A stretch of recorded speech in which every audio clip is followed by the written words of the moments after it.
Bonjour tout le monde. Ça me fait vraiment plaisir, en effet, de partager ce que le Seigneur m'a mis au cœur. J'aimerais vous parler d'une célébration ignorée par la plupart des églises évangéliques. Nous célébrons la naissance du Seigneur Jésus et sa résurrection, soit le 25 décembre de tous les années et le début du mois d'avril. Cette année, en 2026, était le 5 avril. Ouais. N'est-ce pas? En ce qui concerne sa résurrection. Quel événement est aussi important concernant l'œuvre de notre Sauveur, mais que c'est plutôt ignoré? Il a changé La, l'eau Pen- en vin. la Pentecôte, je sais pas. Pas encore. Je vous donne un indice. Ça arrive 40 jours après la résurrection du Seigneur, après la célébration après la célébration de la Pâque. OK. L'ascension. Le jour de la Pentecôte est arrivé 50 jours après la célébration de la Pâque. Donc, ce n'est pas le jour de la Pentecôte. Qu'est-ce qui est arrivé entre les deux? L'ascension. C'est ma femme qui a entendu ça de quelque part, là, par un petit oiseau. Est-ce que le récit de l'ascension du Seigneur Jésus est important, oui ou non? Oui. Quelle est la signification de son ascension? Nous allons voir ça dans les points suivants. Première chose, le récit biblique. Les quatre évangiles et les actes des apôtres attestent l'ascension de Jésus-Christ. Immédiatement après sa résurrection et ses apparitions, Jésus conduisit ses disciples près de Béthanie. Luc chapitre 24, les versets 50 et 51. Béthanie signifie maison des figues ou maison de l'affliction.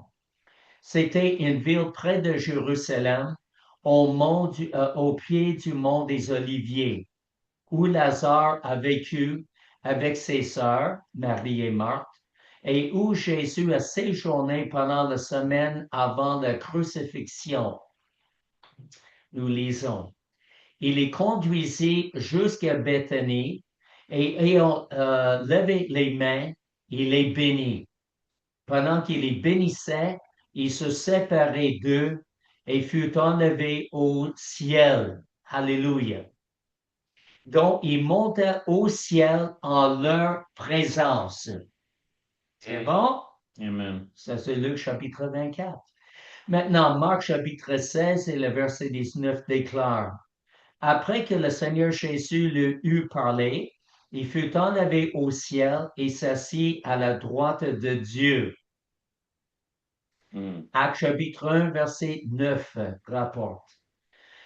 Après avoir dit cela, il fut enlevé pendant qu'il le regardait et une nuée le dérobait à leurs yeux. Ces passages soulignent l'événement dans un contexte historique et théologique, montrant que son temps sur la terre s'est achevé de façon spectaculaire aux yeux de ses disciples. Alléluia. Alors ça, c'est le récit biblique. Deuxième chose que nous allons considérer, c'est le contexte historique et culturel. L'ascension eut lieu 40 jours après sa résurrection. Et nous lisons ça dans Actes, premier chapitre, les premiers 3 versets. Nous lisons. Théophile, j'ai parlé dans mon premier livre de tout ce que Jésus a commencé de faire et d'enseigner dès le commencement. Verset 2.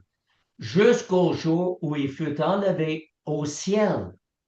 Et après avoir donné ses ordres par le Saint-Esprit aux apôtres qu'il avait choisis, après qu'il eut souffert, il eut apparu vivant et leur en donna plusieurs preuves, se montrant à eux pendant 40 jours et parlant des choses qui concernent le royaume de Dieu. Amen. Donc, l'ascension a eu lieu 40 jours après sa résurrection, ce qui correspond aux pratiques culturelles juives de commémoration, fêtes et rassemblements importants. Les pères de l'Église, tels que Ignace d'Antioche ou Irénée, ont évoqué les apparitions physiques de Jésus après sa résurrection et ont désigné l'ascension comme le moment de son départ visible.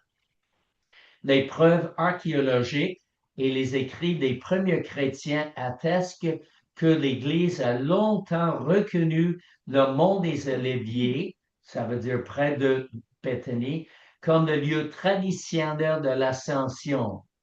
Eusèbe de Césarée a noté la faveur chrétienne en ce lieu-là. Troisième chose, l'apogée du mystère terrestre du Christ. L'ascension n'est pas un événement isolé. Elle constitue l'aboutissement nécessaire de la mission de Jésus sur terre. Jésus avait expliqué qu'il retournerait auprès de son Père. Jean chapitre 14, les premiers deux versets 2 et 3. Et son ascension a accompli cette promesse. En montant au ciel, il a apporté à ses disciples la confirmation irréfutable qu'il était bien plus qu'un simple enseignant ou prophète.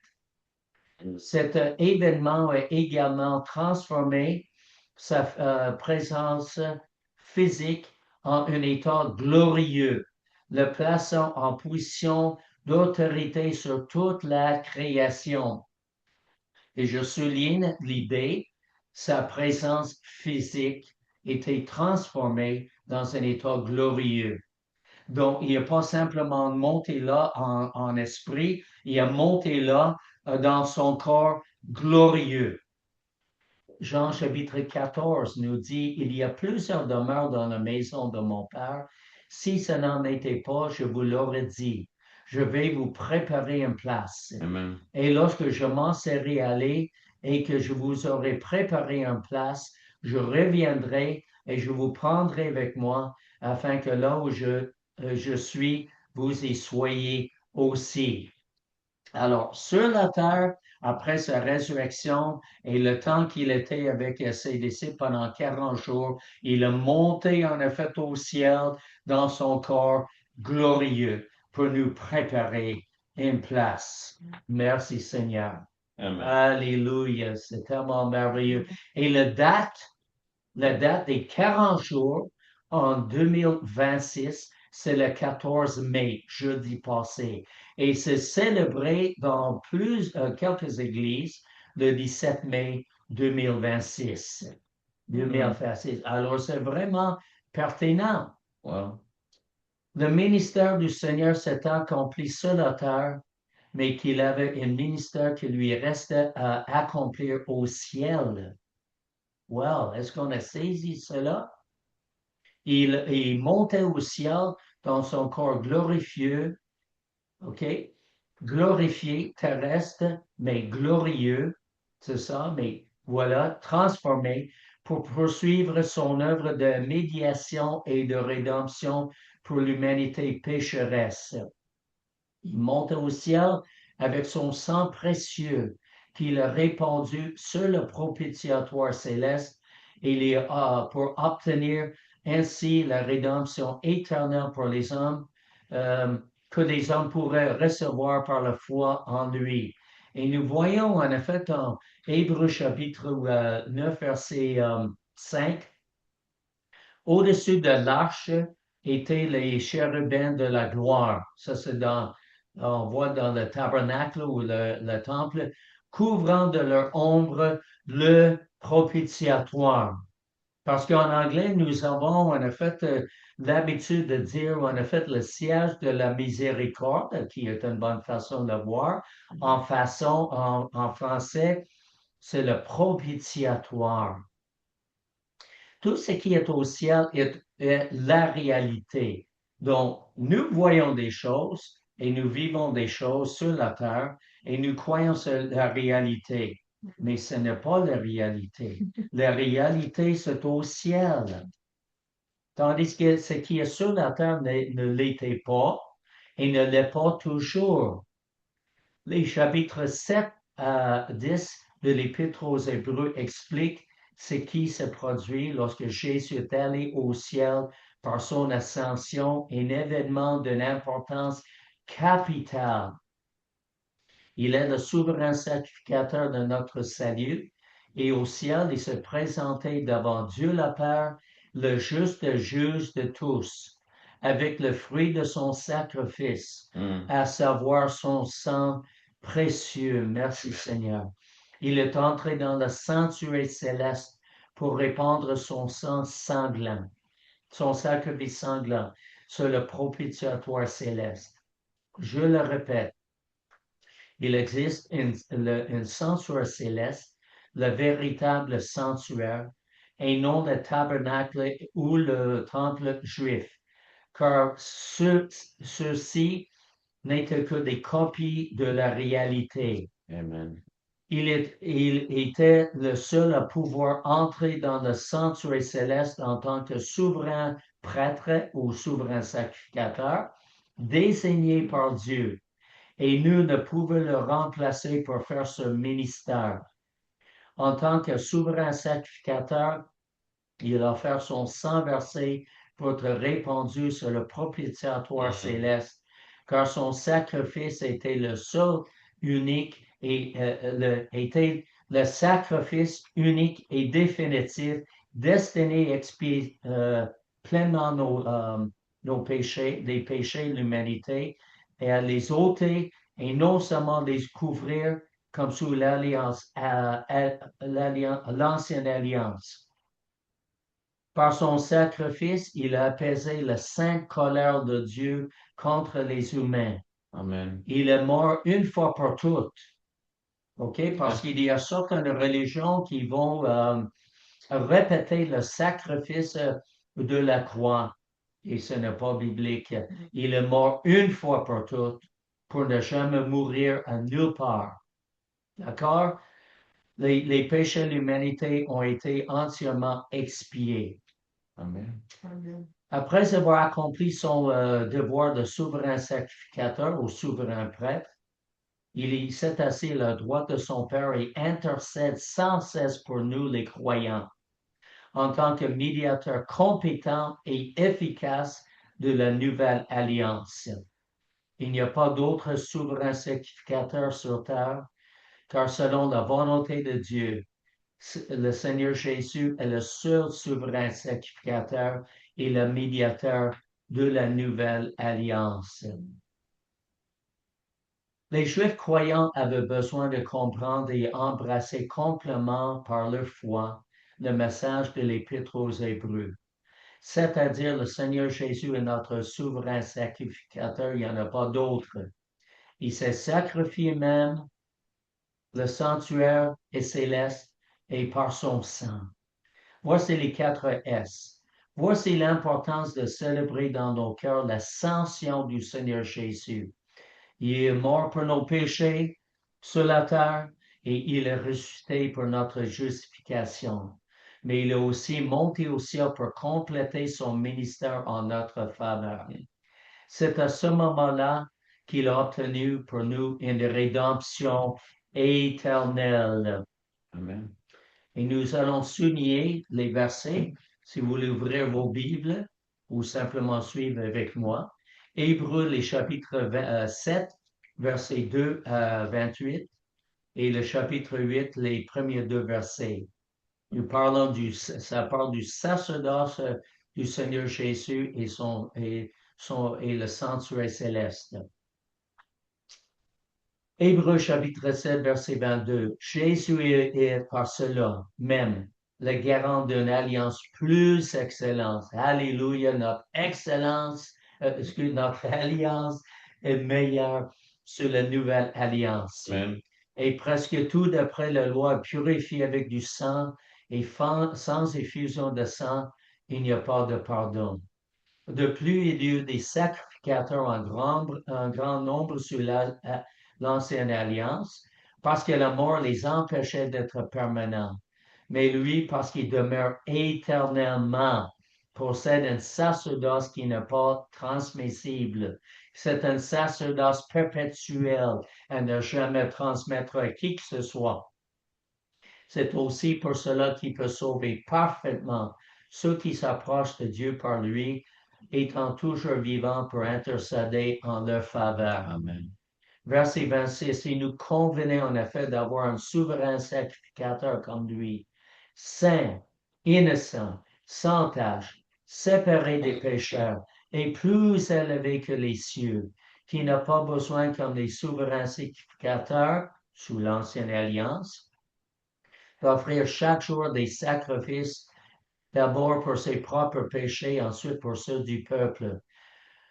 Car ceci, il l'a fait une fois pour toutes en s'offrant lui-même. Donc, il pouvait s'offrir lui-même parce qu'il est le souverain sacrificateur Amen. et il est le sacrifice par excellence. Hallelujah. Alléluia, oui.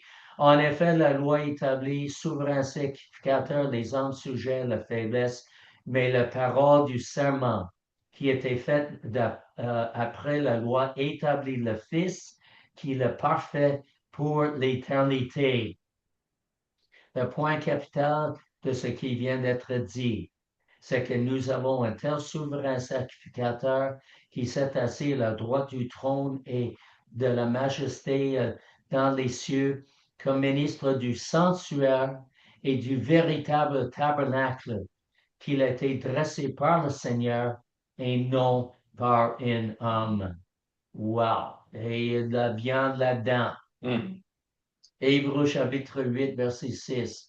Mais maintenant, il a obtenu un ministère d'autant supérieur que ceux de l'Ancien Testament, qu'il est le médiateur d'une alliance plus excellente, qu'il était établi sur de meilleures promesses. Merci Seigneur, je suis touché par tout ceci. Merci. Hébreux chapitre 9 et le verset 11 à 22. Wow! Et les versets 22 à 24. Christ comme souverain sacrificateur.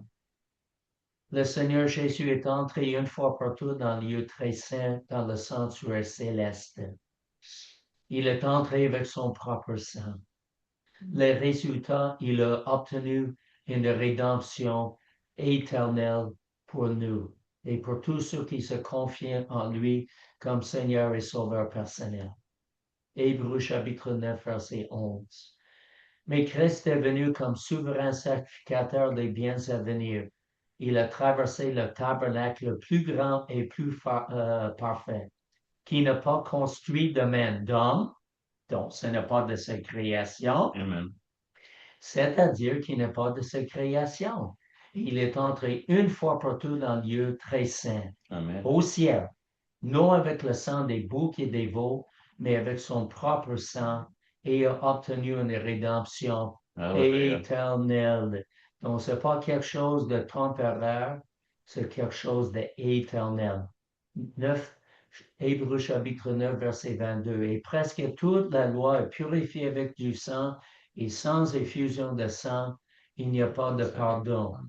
Il était donc nécessaire que les images des choses qui sont dans les cieux devaient être purifiées de cette manière, que les choses célestes elles-mêmes le soient par les sacrifices, des sacrifices plus excellents que ceux-là.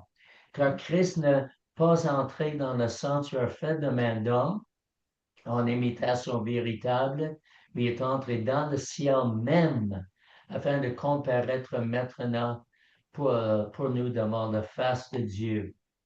Il y a beaucoup de choses que le Seigneur souligne en effet pour les Juifs qui se sont convertis, qu'il essaie de comprendre Ceux qui voulaient retourner au judaïsme et à tous les sacrifices de l'Ancien Testament, mais non, ils disaient non, non, non, non. Ce que Christ a accompli, en effet, pour les Juifs messianiques était beaucoup plus important Amen. que justement les sacrifices sous l'Ancien Testament qu'il fallait répéter continuellement et une fois pour toutes que le souverain sacrificateur traversait le voile justement pour appliquer le sang des boucs et des veaux. Mais nous, c'est beaucoup plus important. C'est un sacrifice une fois pour toutes qui a obtenu pour nous une rédemption éternelle. Alors, il voulait que les Juifs convertis comprennent ces choses-là et ne pas tourner sous l'ancienne alliance à cause de la pression des judaïseurs qui les harcelaient, Seigneur, pour retourner en effet sur cet ancien système qui était bien sûr remplacé.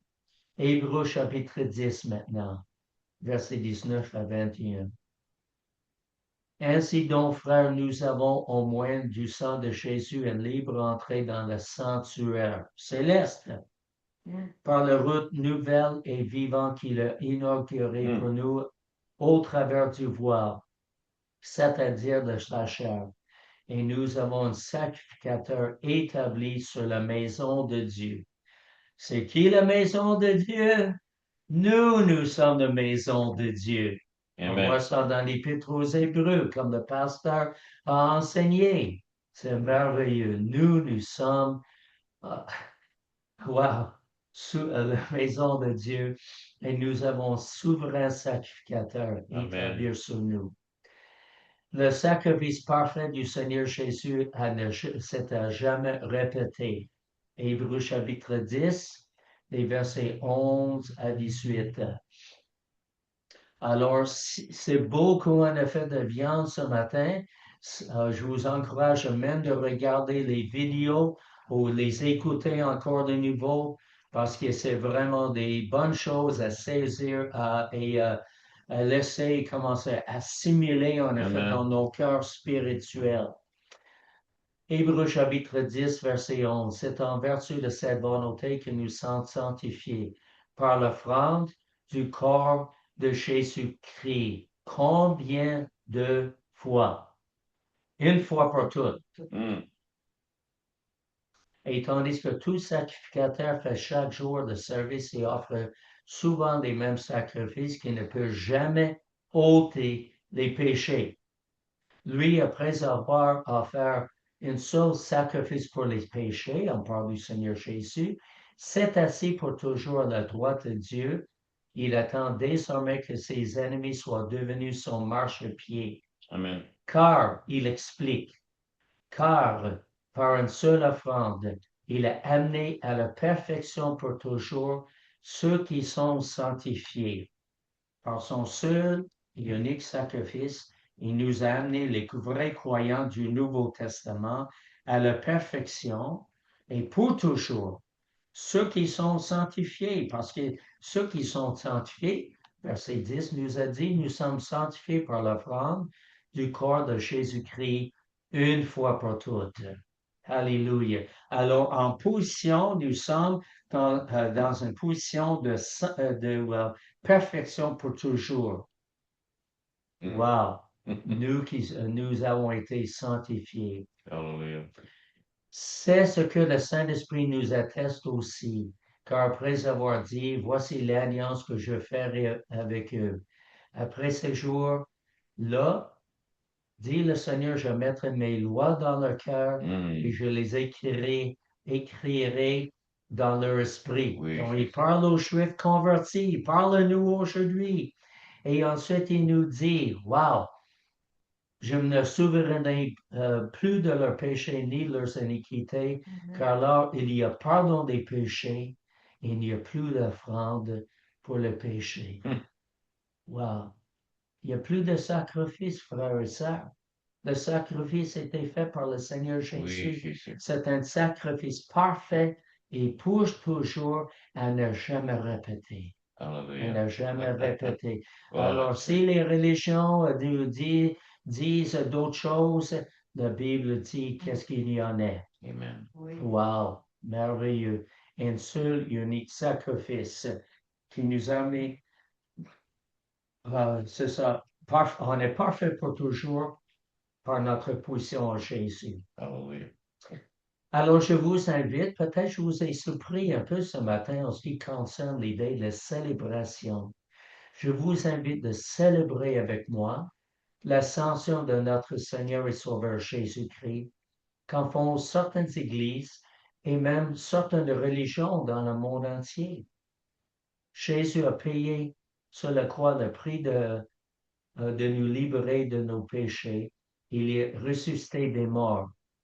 Mais il fallait absolument monter au ciel dans la présence de son Père, le juste et juste, pour asperger son sang sur le propitiatoire céleste en notre faveur. Alléluia. Amen. Soyez extrêmement reconnaissants de son œuvre de rédemption complète, complétée par son œuvre au ciel après son ascension pour comparaître devant Dieu le Père pour nous. Alléluia. Jésus continue d'exercer son ministère au ciel pour nous comme médiateur. Amen. Après son ascension, pour nous, c'est le jour de la Pentecôte, là où les croyants et les croyants déjà sauvés ont reçu la plénitude du Saint-Esprit. Et ça, c'est une autre étude.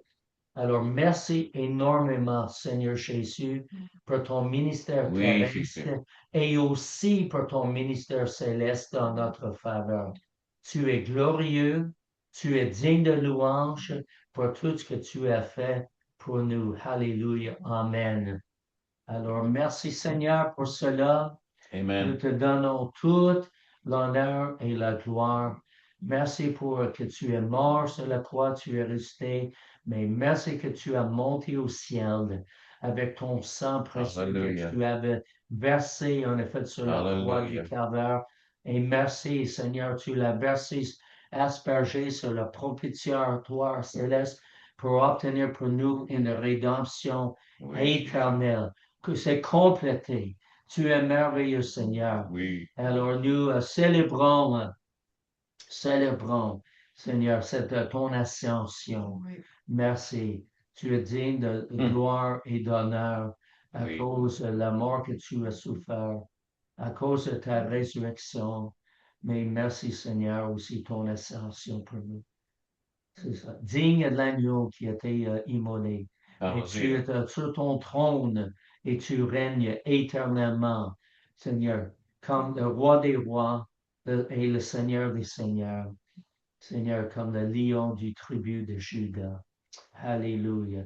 Nous apprécions tout ce que tu as fait pour nous et nous voulons, Seigneur, apprendre davantage de toi, et que ton nom soit glorifié.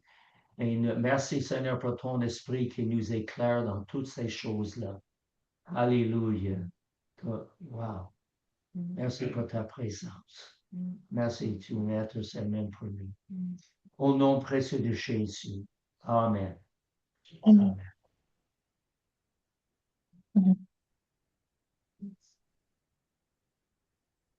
C'est ça. Stop.